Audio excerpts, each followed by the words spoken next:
Odysseus. I mean, the name itself just sounds heroic, right? Hero of the Trojan War, the man of twists and turns.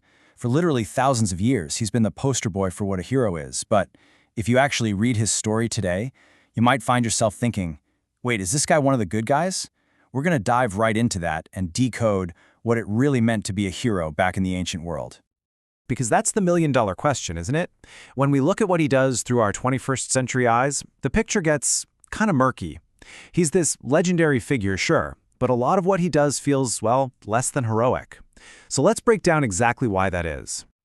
I mean, if we're judging by our standards, Odysseus seems crazy proud, like borderline arrogant. He's an expert at deception, a flat-out liar, and honestly, sometimes he's shockingly cruel. The scholar Peter Jones even calls him a selfish time server. That doesn't sound like any hero I know. So, to get him, we have to totally throw out our rulebook and start playing by his. Okay, so first we have to understand what made a Homeric hero tick. What was their currency?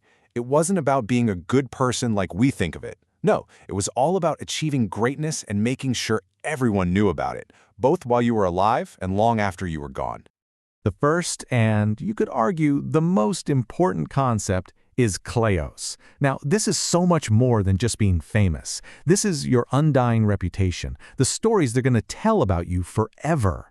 In a world without a clear idea of a happy afterlife, kleos was the only real shot at immortality you had. It was absolutely everything. And Odysseus himself tells us this is what he's all about. He's not just bragging here. He is actively building his own legend. He knows his reputation for being clever is his ticket to living forever, and believe me, he is not shy about it. But here's the thing. Odysseus' path to Kleos is different. You have heroes like Achilles who won their glory on the battlefield, right? But the scholar Jasper Griffin makes this great point that Odysseus is a new breed of hero. He's the survivor. His fame comes from his incredible ability to endure hardship and outsmart his enemies, not just overpower them. So, if Kleos is your eternal legacy, Time is your value in the here and now. It's the physical proof of your honor and status, the respect people give you, and yeah, it was often measured in treasure, gifts, and public props. It's what you get for being awesome right now. And this is a perfect breakdown of how Time works. It's not static. When those suitors take over his house, they're not just eating his food, they are publicly shredding his honor.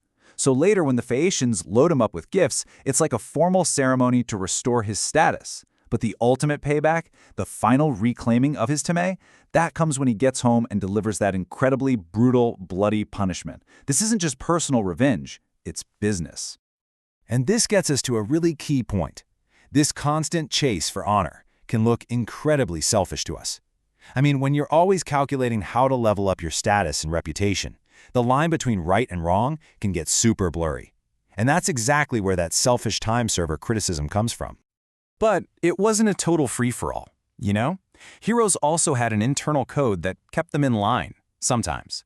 So let's take a look at the forces that gave them some restraint and a purpose beyond just chasing glory. That internal check was called eidos. You can think of it as a deep sense of shame, or maybe a public conscience. It's that little voice in a hero's head that asks, what are people going to think? It's what stops them from acting in a way that would bring dishonor to themselves and their family. It's the counterbalance to that massive ego. This might seem like a really small moment, but it's a perfect example. Odysseus has just washed up on a beach, a total wreck with absolutely nothing. And yet, his first thought when he meets Nausicaa and her friends is about a sense of propriety. Even when he's hit rock bottom, his eidos, his sense of what's right and proper, is still clicking. And finally, for Odysseus specifically, there is the one single thing that drives his entire story: nostos. This isn't just homecoming. It's the root of our word nostalgia. It's that painful, deep-seated ache to return, and the incredible perseverance it takes to get there. His nostos is his heroic trial.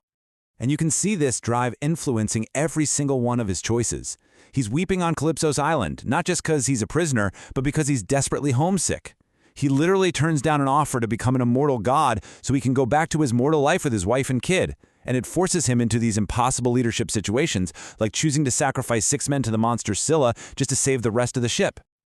This brings us full circle to what makes Odysseus so unique. Griffin argues that his true greatness, his kleos, is forged in the fire of his nostos. It's that 10-year-long, agonizing journey home that proves what a hero he is, through pure brain power and endurance. Of course, no hero exists in a bubble. Their story is shaped by the world they live in, and that world was full of meddling gods, terrifying monsters, and, yeah, their own very human flaws. A hero's fate was pretty much a cosmic tug-of-war. For Odysseus, you've got the goddess Athena, who's his constant guide and protector. But on the other side, you've got the sea god Poseidon, who is his sworn enemy, doing everything he possibly can to stop him from getting home. A hero had to learn to play the game of the gods. But this brings up a really interesting question. Scholar Peter Jones suggests that having a goddess constantly saving you might actually make you seem, well, less heroic. I mean, if Athena is always there to bail him out, how much of his success is really his own? It definitely complicates how we see his achievements. And let's be crystal clear, Homeric heroes are not perfect. Odysseus's biggest flaw is his hubris, that crazy excessive pride. After he blinds the Cyclops, he just can't resist shouting his real name. And that one single act of arrogance allows the monster to call down Poseidon's curse, which messes up his entire journey home. And beyond pride, he's also capable of some shocking cruelty, like the brutal way he executes the maids, an act that is just really hard for any modern reader to stomach.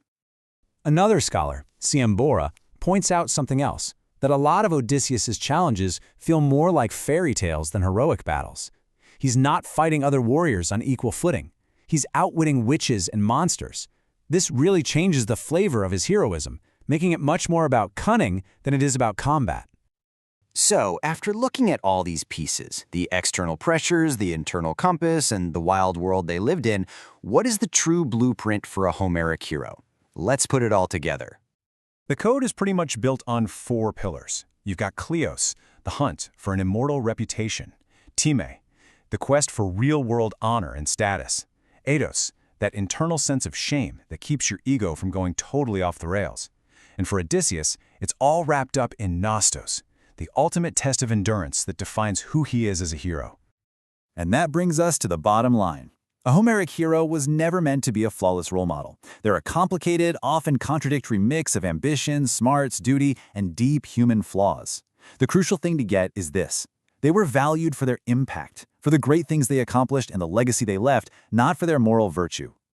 Which leaves us with one last thing to chew on. If this is the blueprint, a flawed, ambitious person driven by legacy, public honor, and just pure gritty endurance, who would fit that description today?